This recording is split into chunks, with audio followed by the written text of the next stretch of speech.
Forbidden After Dark. In 1974, there were mysterious accidents occurring on a small island. Normally, nothing bad happens on the island and people grow to trust each other. In fact, a lot of people learn to like this lifestyle, even more so than in the big cities.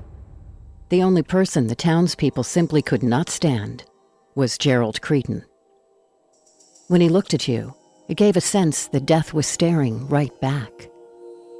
Mechanics who were very short-staffed on the island, and more often than not, people had to come to him when their cars broke down. Then the horrific tragedy started. Cars spontaneously combusted, brakes didn't work and caused pile-ups, and carbon monoxide filled the vehicles and killed the victims. Everyone, including loved ones from the recently deceased, blamed Gerald and claimed that he intentionally killed them. Unfortunately, claims without proof didn't hold up in court, but it did prove, if anything, that he was negligent in his work. He got his license taken away and was sentenced to 2 years in prison. That was only the beginning of this town's nightmares.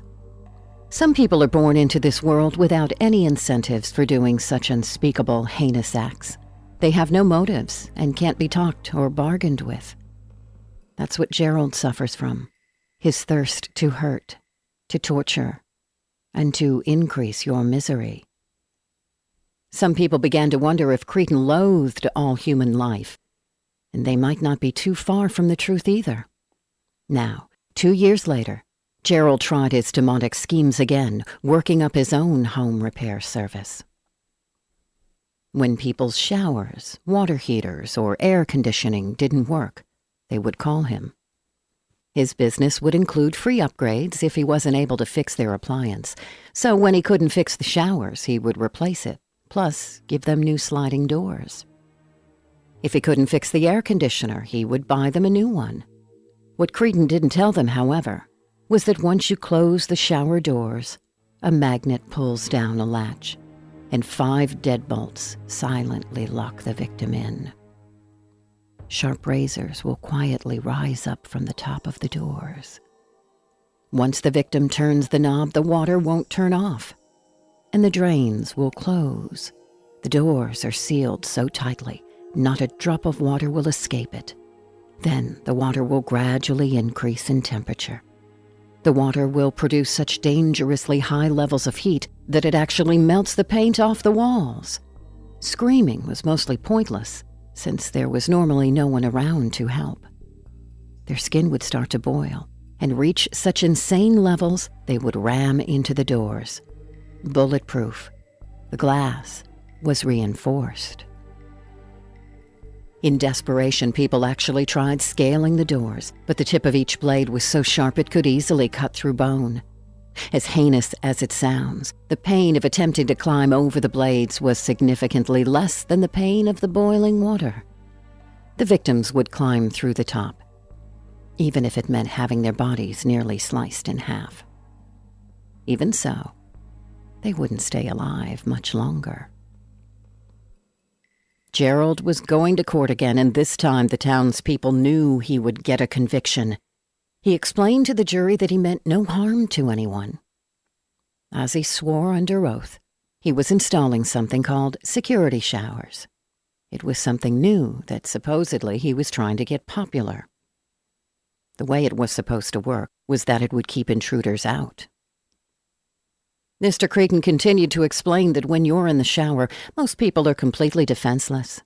When an intruder breaks in your house, the shower is supposed to lock in to keep you safe.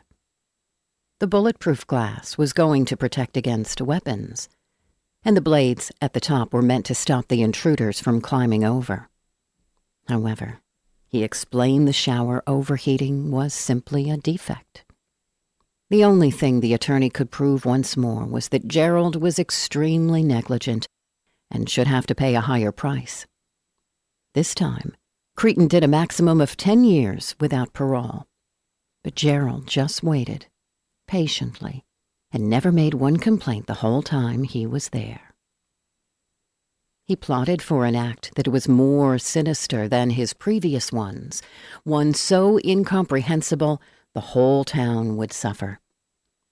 The way he saw it, if he can't be happy, why should anyone else be? When he was released, he was hired at a youth summer camp where almost every parent sent their child. It was away from the island, so no one knew who Gerald was. He ended up becoming a counselor there. At around 2 a.m., during a walking patrol search, one of the counselors ran amok, up and down camp. He was in a frenzy, shouting loud enough to wake up the rest of the employees. He told them that he went inside all the forts and there were no kids in sight. They called the cops and searched the area, even tore the place apart looking for clues. No one would dare guess what Gerald was up to. An act so vile, it would make your skin crawl. He had each kid tied, hands and feet, to a 5-foot log. On the other side of Cretan was a wood chipper. He had been feeding them through the machine. The sounds of the bones crushing into nothingness, their blood staining the forest, brought peace to his soul. The loud roar of the machine still couldn't drown out the deathly screams of his prey.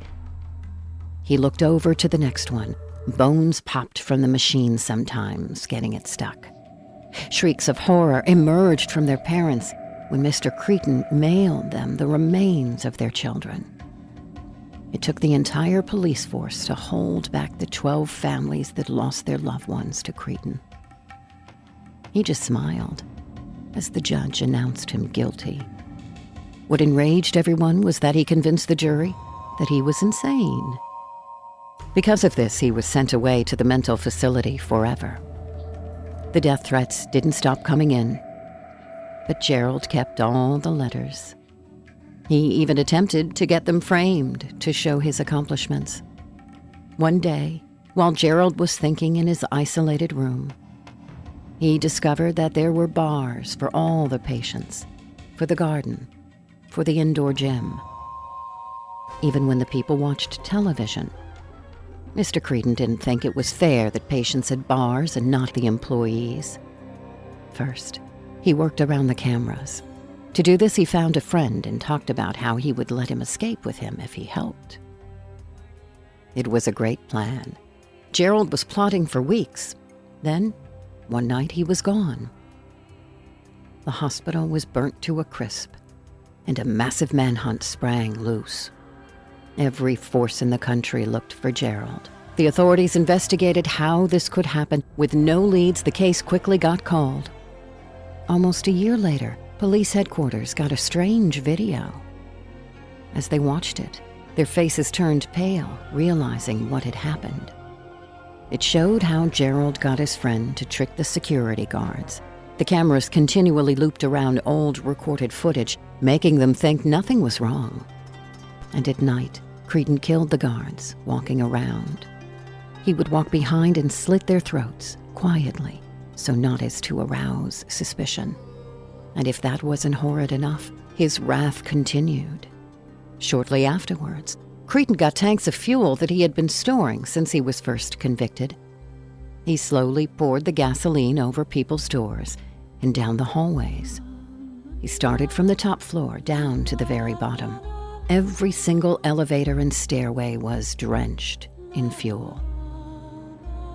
He stopped after he reached outside and then lit a flame to the combustible substance. Suddenly, everyone woke up to the smell of smoke and tried to open their doors. With the doors' security in place, they didn't budge.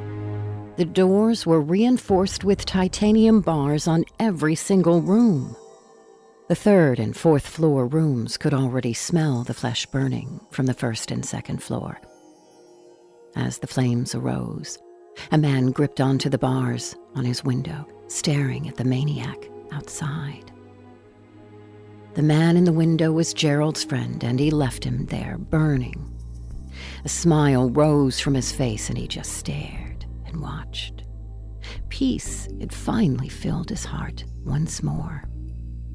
The scary thing isn't what Gerald had done, it's what he's going to do. Now, in present-day times, He's still out there, and now that you know his history, it would be wise to stay away from anyone that approaches you at night. Cretan's rage and killing streak has only begun.